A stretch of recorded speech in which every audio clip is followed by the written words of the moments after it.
Welcome back to the Bannerman Banter, your one-stop shop for all things Westeros, horror, Star Wars, and more.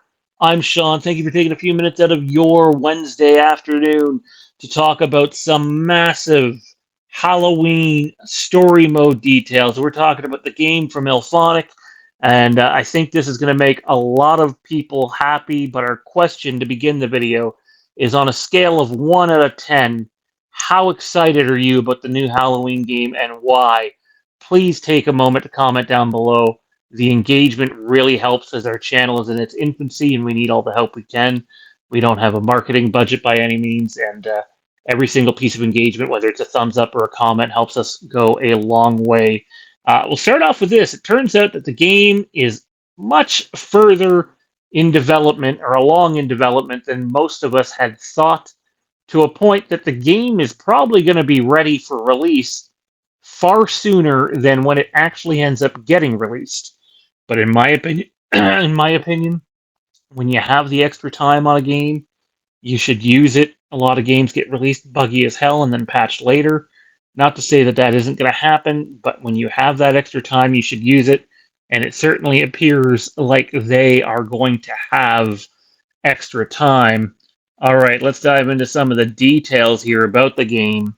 The game appears to be much further along, as we said. It has an officially SRB rating of mature. They usually don't get that until you can play through a significant portion of the game. So that gives you an idea how far along they are in development. The other one is that Ilphonic and Compass are working with the Pleasance estate to have his likeness in the game. And there's some rumors that the voice actor we heard in the trailer is not the voice actor we get in the game, but that remains to be seen.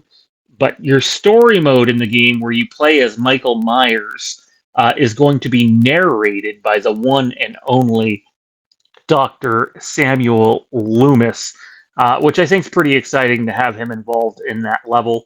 Wouldn't be surprised if he's an actual part of the story mode itself, not just narration. But speaking of that story mode itself, not only is it confirmed that you are going to get new events that happen during the course of Halloween 1, because remember, in this story mode, you are playing, because you play through the story mode as Michael Myers, it would be one hell of a short story mode if you consider the fact that Michael Myers is not in a ton of Halloween 78, and those are the events you're playing through. So they've added events to allow for a more in-depth experience in 78. But the big one is the story mode will not end where the movie ends. The story mode continues past the events of the movie, showing off all new events. So the end of the story mode at launch happens after the end of Halloween 78. And that doesn't mean it's Halloween 2 either. These are all new events that are happening afterwards. And to add even further to that, we have heard that they will be adding to the story in the months and years to come. There's a long-term plan for the game. And while it's possible we get maps and character skins that are from other Halloween movies, we've heard that story mode options, anyways, that get added to the game will be all new original stories with the approval of John Carpenter and Malek Akkad. That is massive. I'm sure people would prefer the series or a new movie at this point, but that is a pretty massive selling point if you ask me. Comment down below and share your thoughts on this news there. We would love to have everyone's opinion on it.